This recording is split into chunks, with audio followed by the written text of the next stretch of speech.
नमस्कार दोस्तों, KBD live Ranapur में आपका स्वागत है। आज राणापुर शहर में शहर कांग्रेस की महत्वपूर्ण बैठक संपन्न हुई, जिसमें विशेष अतिथि के रूप में पूर्व केंद्रीय मंत्री एवं झाबुआ विधायक श्री कांतिलाल जी भूरिया, युवा कांग्रेस प्रदेश अध्यक्ष डॉक्टर विक्रांत जी भूरिया, जिला कांग्रेस अध्यक्ष प्रकाश जी रामका, युवा कांग्रेस जिला अध्यक्ष विजय जी भाभर पधारे। बैठक में ब्लॉक अध्यक्ष मथियास जी भूरिया व शहर कांग्रेस अध्यक्ष डॉक्टर दिनेश जी गाहरी, सम्माननीय वरिष्ठ कांग्रेस जनों एवं समस्त पदाधिकारी व कार्यकर्ता उपस्थित रहे। युवा कांग्रेस शहर अध्यक्ष ध्रुव जी राठौड़ द्वारा पूर्व मुख्यमंत्री व प्रदेश कांग्रेस अध्यक्ष माननीय श्री कमलनाथ जी, माननीय विधायक श्री कांतिलाल जी भूरिया, युवा कांग्रेस प्रदेश अध्यक्ष डॉक्टर विक्रांत जी भूरिया के निर्देशानुसार जिला अध्यक्ष कांग्रेस प्रकाश जी रामका, युवा कांग्रेस जिला अध्यक्ष विजय जी भाभर की अनुशंसा पर शहर युवा कांग्रेस राणापुर की कार्यकारिणी घोषित की गई।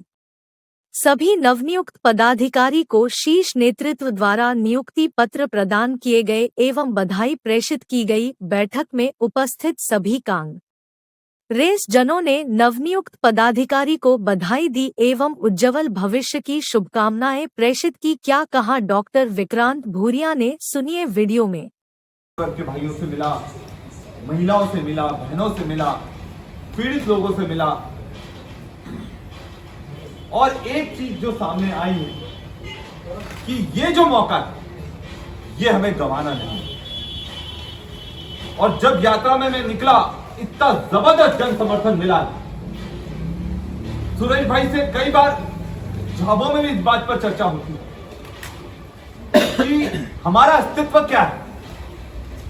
अगर संगठन नहीं होगा तो हमारा कोई अस्तित्व है क्या? पार्टी नहीं होगी तो हमारा कोई अस्तित्व है क्या? और इसलिए हमें आज अपने से ज्यादा इस पार्टी के लिए लड़ाई लड़ने के लिए तैयार होना पड़ेगा। और आज माता जी के दरबार में बैठे हैं। आज जो माहौल है प्रदेश में, आज अगर चुनाव होते हैं तो हम 150 सीटों से ज्यादा जीत कर आए। तो आज जो सवाल है सिर्फ सरकार बनाने का नहीं है, ये बीजेपी को अच्छे से ठिकाने लगाने का। जब कुछ समय के लिए हमारा विधायक नहीं था, देखो मुझे बिल्कुल भी किसी तरह का उस बात की दुख नहीं है कि मैं एक चुनाव हारा। चुनाव हार जीत चलती रहती है। आप में से बहुत लोग सरपंच का चुनाव हार गए, जनपद का चुनाव हार गए, जिला पंचायत का चुनाव हार गए। कुछ लोग जीतेंगे, कुछ लोग हारेंगे।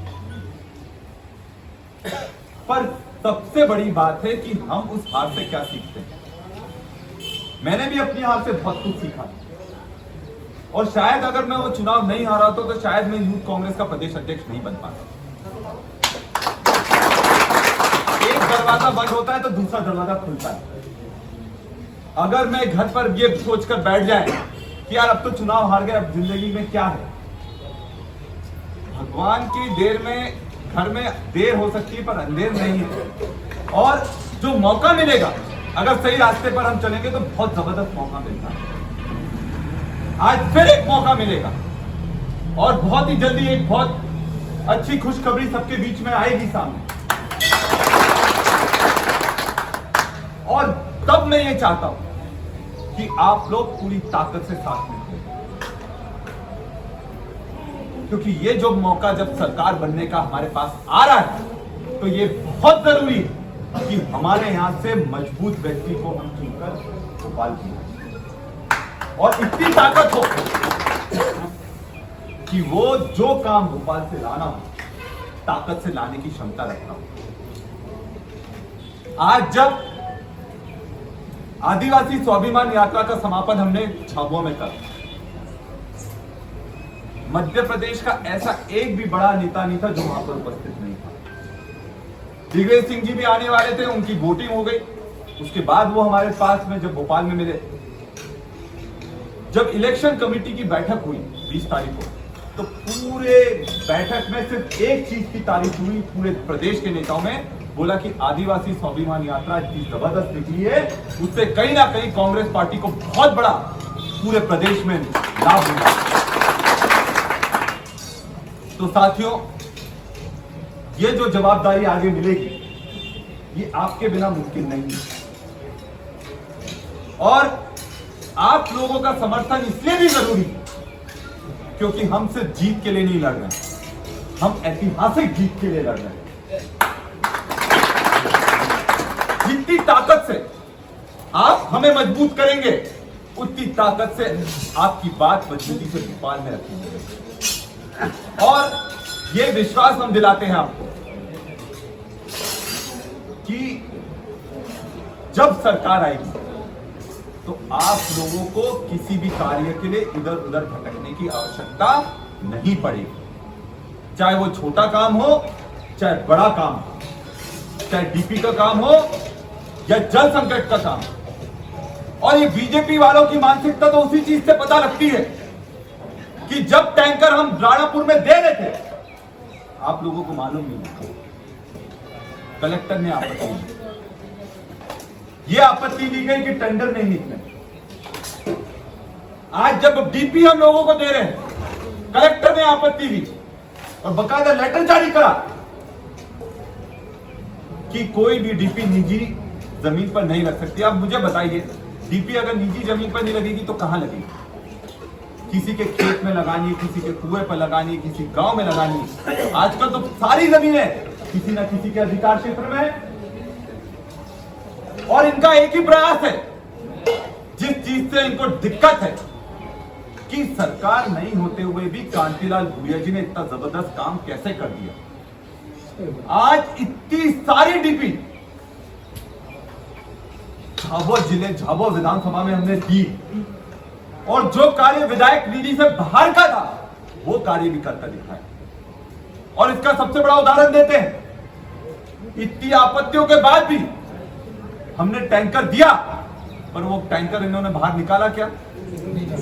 और जबकि नगर पालिका अध्यक्ष खुद हमारे पास आए थे कि हमें पानी के टैंकर की जरूरत है। तो जब अगर वो आकर पानी का टैंकर मांगते हैं और वो जनता के लिए मांगते हैं, तो जब उनके पास टैंकर होता है तो उस टैंकर का उपयोग क्यों नहीं करते? ये मंशा का सवाल है। पानी तो कोई दुश्मन को भी पिला देता है, फिर राणापुर के सब लोग तो हमारे हैं, और अगर आप जिस पद पर आ गए तो फिर आपको भेदभाव नहीं करना चाहिए। पूरी जनता आपकी है, और उन सबके लिए आपको लड़ाई लड़ना चाहिए कि नहीं लड़ना चाहिए। और इसीलिए अब आप लोगों को निर्णय लेना है कि आप राणापुर में गुंडा राज स्थापित करना चाहते हैं कि सबको साथ लेकर चलने वाला और सबकी सरकार कांग्रेस का राज आप स्थापित करना चाहते हैं। इस चीज पर आपको निर्णय लेना पड़ेगा, क्योंकि जैसे ही भानु का टिकट हुआ, आज सबने देखा कि क्या हालत हुई। उन्हीं के पार्टी के लोग ये चीज मानते हैं कि अगर ये आ गया तो हमारे में से कोई भी व्यक्ति नहीं बचेगा। और सबसे बड़ी बात, जनपद में जो जो वादे करे आज तक पूरे करे क्या? जिन लोगों ने उनको वोट दिया उनकी भी बात रखी क्या? और सबसे बड़ी दुविधा, ऐसा लगता है भाजपा में सिर्फ भानु है, बाकी सब तो है ही नहीं। जितने भी पद हो भानु को दे दो, और जितने भी वसूली करनी हो, आज आप किसी भी कर्मचारी के पास जाओगे वो आपको बता देगा कि भानु कितनी वसूली करता है, होती है कि नहीं होती। और ये वसूली ऊपर तक जाती है, और इसलिए किसी को नहीं लग रहा था कि भानु को टिकट मिलेगा, पर फिर भी टिकट मिल गया। 50% कमीशन जो यहां से निकलता है। और अभी जो स्थिति है आप लोगों को पता नहीं होगा, अभी इससे पहले वाला जो आईटीडीपी का 3 करोड़ रुपए आया था, पूरा का पूरा लैप्स करवा दिया गया। और आईटीडीपी का अध्यक्ष कौन है? भानु की पत्नी है। भानु तो एक भी चुनाव जीता नहीं, उसकी पत्नी जीती है। कोई चुनाव जीता है? सामने लड़ा था, हार गया। मतलब भानु तो कोई चुनाव जीता ही नहीं, उसकी पत्नी जीती है। और उसी से के कारण वो सबको लूटने का काम कर रहा है। तो आईटीबीपी का अध्यक्ष कौन था? भानु भूरिया की पत्नी थी। और 3 करोड़ रुपए जो जनता के पास जाने थे, 3.5 करोड़, आप भरोसा नहीं करोगे, 3.5 करोड़ के 3.5 करोड़ पूरा लैप्स कर दिया गया, उपयोग ही नहीं करा। आप सोच सकते हो 3.5 करोड़ में कितना काम हो सकता है। और अगर इन्होंने क्यों नहीं उपयोग करा? कमीशन करते 50% जो दे रहा होगा तो उसका नाम आता है, अब जो नहीं दे तो उसका नाम नहीं आता है। और सबसे बड़ी बात, गुमान सिंह और ये दोनों आपस में टकरा गए, 50% कौन देगा? वो बोलता है कि इसने दिया है तो मैं इसको दूंगा, वो बोलता है मैंने को इसने दिया मैं इसको दूंगा। और वो कलेक्टर इतनी पगला गई, बोलते हैं कि पड़े रहे, और पैसा जारी नहीं हुआ। और जो पैसा आपको मिलना चाहिए था, और हमें तो मालूम है कि कांग्रेस वालों को नहीं मिलता, बीजेपी वालों को भी नहीं मिला, तो आप समझ लो ये वो लोग हैं कि ताकत आती है तो ताकत पचा नहीं पाते। और आज 40 साल से ज्यादा की राजनीति भैया जी की, आज तक 1 रुपए का दाग इन पर नहीं लगा। बीजेपी ने खूब कोशिश करी, जगह प्रदेश अध्यक्ष, केंद्र मंत्री थे, पर आज तक 1 रुपए का दाग इन पर नहीं। और ये हमारे गर्व की बात कि आज बीजेपी वाले बड़ी बड़ी बात कर लें, क्योंकि राजनीति में रहकर राजनीति काल कोठरी जैसी है काजल की, कि दाग तो लगता है, पर उसमें भी रहकर एक भी दाग नहीं लगा। तो ये हम सबके लिए बहुत गर्व की बात है कांग्रेस के लिए। और इसीलिए मैं अपने सभी युवा साथियों से, जैसे राका जी ने कहा, आज तीनों पीढ़ियां यहां बैठी, और ये पीढ़ी आने वाले पीढ़ी का नेतृत्व करने वाली है, और सबका समय आएगा, जल्दबाजी की कोई बात नहीं, सबका समय आएगा। जब अपना समय आता है तो ये कहा गया है कि जिसका समय आ गया हो उसका कोई भी नहीं रोक सकता। तो अब अपन लोगों का समय आ गया, और ये लोग अपनी खामोशी को क्या अपनी कमजोरी समझ लेते हैं। आज प्रेस कॉन्फ्रेंस हुई थी तो मैंने इसमें यही बोला कि भानु हमारी खामोशी को अपनी हमारी कमजोरी ना समझो, तो अगर तुम गुंडे हो तो हम भी कम नहीं, और अगर तुम मीट मारोगे तो पत्थर मारने की ताकत भी हम लोग रखते हैं। डर की बात नहीं है। देखो, जिसने पैसा खाए, जो साठ गांठ करे उसको डर, जो साठ गांठ नहीं करे, पैसा नहीं खाए, उसको क्या डर। आज इतनी ताकत से पूरे मध्य प्रदेश में, जितनी ताकत से मैं लड़ाई लड़ रहा हूं, किसी को लड़ते हुए देखा? ऐसा नहीं है कि इनने फंसाने की कोशिश नहीं करी। जब भोपाल से 100 पुलिस वालों को यहां भेजा था झाबुआ, देखा था आपने? देखा पूरे, कभी आज तक पुलिस वाले कोई 300-350 किलोमीटर किसी को गिरफ्तार करने आए क्या? वो जानबूझ कर आए थे, डराने के लिए। जब वो डराने के लिए आए तो अपन भी बोला चलो। भोपाल तक जाते जाते तो ऐसी उनकी स्थिति हो गई कि बस कर दो भाई। और गिरफ्तार करने किस दिन आए? रविवार के दिन। रविवार का दिन था। बोले कि कोर्ट खुलेगा नहीं, और कोर्ट खुलेगा नहीं तो एक दिन तो जेल जाना पड़ेगा। तो हमने बोला ये तो बहुत अच्छी बात है, जो जेल गया गलत काम से नहीं मतलब लड़ाई के काम से, तो वो नेता ही बन गया। मैंने बोला अच्छी बात है, तुम गिरफ्तार करो, ले जाओ। इतना विरोध हुआ पूरे प्रदेश में कि रात को 25 साल में पहली बार स्पेशल कोर्ट लगा। रात में कोर्ट लगाना पड़ा, और उनको पता लग गया कि अगर ये जेल चला गया तो पूरे मध्य प्रदेश में बवाल मच जाएगा। तो ये अपनी ताकत है, आप लोगों की ताकत। और जब पहली बार, कुछ लोगों को मालूम नहीं होगा, चंदन भाई को तो वकील, आधे वकील तो यही बन गए। अपन जब कोर्ट जाते हैं तो अपन अकेले जाते हैं कि वकील के साथ जाते हैं? उस दिन मैं बिना वकील के गया। मैंने बोला यार अगर वकील कहते तो छोड़ देंगे।